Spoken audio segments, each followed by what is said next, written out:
Hello friends, మనం ఈరోజు పప్పు టమాటా కర్రీ చేసుకుందాం. పప్పు టమాటాకి అద్దపావు పెసరపప్పు, 4 టమాటాలు, ఆనియను, పచ్చిమిర్చి 10, కొత్తిమీర, కరివేపాకు, తాలింపుకి ఆయిల్, కరివేపాకు, జీలకర్ర, ఆవాలు, ఎండుమిర్చి, ఎల్లిపాయలు, పసుపు, సాల్ట్. ఇప్పుడు పప్పు ఉడకబెట్టుకుందాం. పప్పు ఉడకబెట్టుకునే లోపు మనం ఇవన్నీ కట్ చేసి పెట్టుకుందాం. పప్పు ఉడికేలోపు ఇవన్నీ కట్ చేసి పెట్టుకుందాం. ఇలా పెద్దది బౌల్ తీసుకొని పప్పు ఉడకబెట్టుకుందాం. పప్పు వాటర్ వేసి ఒకసారి కడిగేద్దాం. పప్పుని కడిగేసి వాటర్ వంపేద్దాం.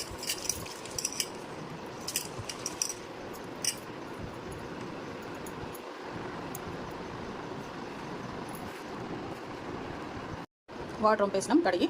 ఇప్పుడు మరిన్ని వాటర్ పోసుకుందాం. పప్పు ఉడికించుకోవడానికి వాటర్ పోసేసుకున్నాం. పప్పు ఉడికించేటప్పుడు కొంచెం పసుపు వేసుకుందాం. 1 స్పూను ఆయిల్, చిటికెడంత పసుపు, 1 స్పూన్ ఆయిల్ వేసి పప్పు ఉడికించుకుందాం. మనం ఇప్పుడు స్టవ్ ముట్టించుకొని పప్పు దాని మీద పెట్టేసుకుందాం. మీడియంలో పెట్టుకుందాం స్టవ్, ఎందుకంటే పప్పు పొంగిపోతే టేస్ట్ ఉండదు పప్పు. ఇప్పుడు మూత పెట్టేసుకొని ఉడికించుకుందాం. ఇది ఉడికేలోపు మనం అవన్నీ కట్ చేసుకుందాం. టమాటా, ఆనియన్, మిర్చి అవన్నీ కట్ చేసుకుందాం. పప్పు ఉడికిందో చూద్దాం.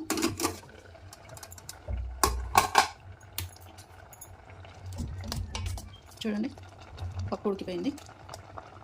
ఇప్పుడు మనం దీంట్లోకి టమాటా, ఆనియన్, మిర్చి, కరివేపాకు అవన్నీ వేసేసుకుందాం. ఇవన్నీ దాంట్లో వేసి ఉడికించుకుందాం. చూడండి, ఇవన్నీ దాంట్లో వేసేసుకున్నాం. పప్పులోకి ఒకసారి కలుపుకుందాం. ఇప్పుడు దీంట్లో 1 స్పూన్ సాల్ట్ వేసుకుందాం, ఎందుకంటే టమాటాలు ఇట్లా ఉడకాలి కదా, అందుకని 1 స్పూన్ సాల్ట్.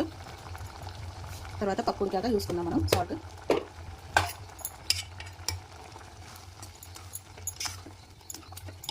టమాటా, ఆనియన్, మిర్చి, కరివేపాకు, ఈ 4 ఐటమ్స్ వేసుకున్నాం దీంట్లో. అవి ఉడకనిద్దాం. స్టవ్ చిన్నగా పెట్టి మూత పెట్టేద్దాం. అవి ఉడికేలోపు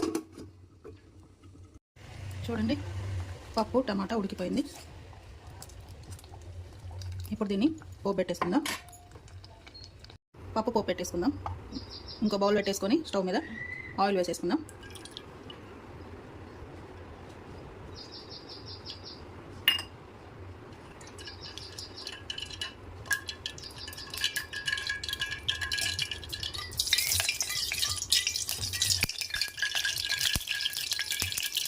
ఆయిల్ వేడయ్యాక ఆవాలు, జీలకర్ర వేసేసుకుందాం.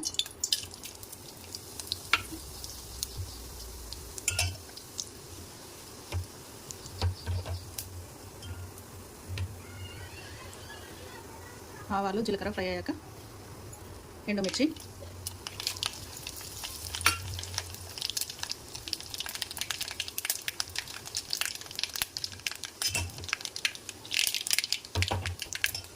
ఫ్రై అయ్యాక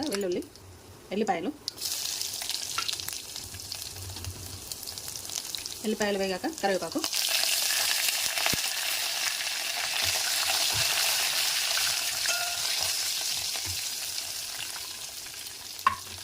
వేగాక పసుపు వేసుకుందాం. కొంచెం పప్పు ఉడికించేటప్పుడు వేసాం కదా, ఇక్కడ కొంచెం అంత వేసాం కదా. ఇప్పుడు 1 స్పూన్ వేసుకుందాం. ఇప్పుడు మనం ఉడికించిన పప్పు దీంట్లోకి వేసేసుకుందాం.